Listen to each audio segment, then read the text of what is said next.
BRK భవన్లో కేసీఆర్ విచారణకు హాజరైన సందర్భంగా మలక్పేటలో బీఆర్ఎస్ నేత పగిళ్ల నర్సింగ్ ఆధ్వర్యంలో ధర్నా చేపట్టారు. ప్రభుత్వం రాజకీయ ప్రత్యర్థులపై ప్రతీకారంగా వాడుతుందని ఆరోపించారు.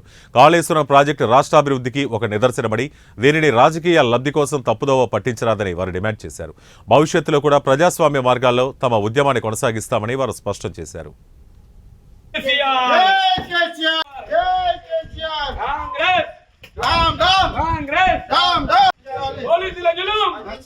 పోలీసుల జులుం వద్దురా నాయన కాంగ్రెస్ పాలన వద్దురా నాయన కాంగ్రెస్ పాలన జై కేసీఆర్ జై కేసీఆర్ జై కేసీఆర్ జై తెలంగాణ వద్దురా నాయన కాంగ్రెస్ పాలన వద్దురా నాయన కాంగ్రెస్ పాలన వద్దురా నాయన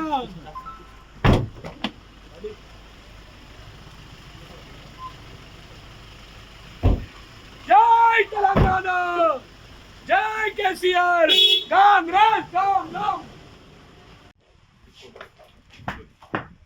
కాంగ్రెస్ గారికి మద్దతుగా మేము అందరం కలిసి మలక్పేట కాన్స్టిట్యున్సీ నుండి అందరము బీఆర్కే భవన్కి బయలుదేరుతున్న వెంటనే పొద్దున 7 గంటలకు మా ఇళ్లలోకి వచ్చి మమ్మల్ని అరెస్ట్ చేసి పోలీసు వాళ్ళు మమ్మల్ని పోలీస్ స్టేషన్లకు తీసుకెళ్లడము జరుగుతుంది.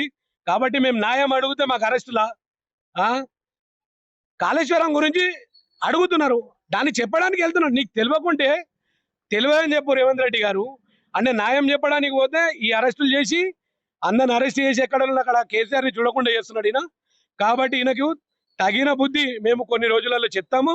సీఎం డమ్ డమ్ ఆయనకు ఎప్పుడైనా కానీ కేసీఆర్కి ఏదైనా జరిగిందనుకో చెప్తున్నాము, తెలంగాణ అంతా అగ్నిగుండంలో మారుతుంది, దద్దరిల్లిపోతుంది. ఊర్లలోకి వచ్చేటోళ్ళని కూడా ఆల్రెడీ పొద్దున్నే అరెస్ట్ చేసిరంట. ఈ అరెస్టులకు ఇప్పటివరకు ఆల్రెడీ తెలంగాణ తెచ్చే రోజే మేము భయపడలే, ఇప్పుడేడా భయపడతాం సీఎం గారు? ఏ రోజు కూడా మేము భయపడము.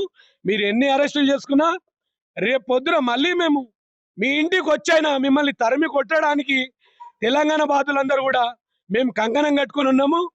ఇప్పుడు మీరు అరెస్ట్ చేస్తే ఒకడు భయపడి వణుకేటోడు ఎవరు లేడిడా. సీఎం గారు మీరు అనుకుంటున్నారేమో ఎక్కడిదక్కడ అరెస్ట్ చేస్తే కేసీఆర్ దగ్గర కోరు, ఆల్రెడీ బయలుదేరిరు. మీరు ఎంతమందిని అరెస్ట్ చేస్తారు? ఎన్ని కోట్ల మందిని అరెస్ట్ చేస్తారు? మా అంటే 10-20 మందిని. అంతమంది పోలీసులు మీ దగ్గర ఉన్నారా? లేరు కదా. చెప్పండి, మీరు ఏం చేస్తారో చేసుకోండి. కానీ మేమైతే 100% కేసీఆర్ దగ్గర పోతాము, పోయి చూపెడతాం బీఆర్కే భవన్కి. మాదేముందో మేము కూడా చూపెడతాము, మీదేముందో మీరు చేసుకోండి. ముందుంది ముసల పండుగ మీది, అందుకే భయపడి మీరు జిహెచ్ఎంసీ ఎలక్షన్స్ పెట్టట్లేదు. సరే ఎంపీటీసీ ఎలక్షన్ పెడతారు, ఎలక్షన్ పెట్టి చూపెట్టండి. కేసీఆర్ అంటే ఏందో చూపెడతాడు.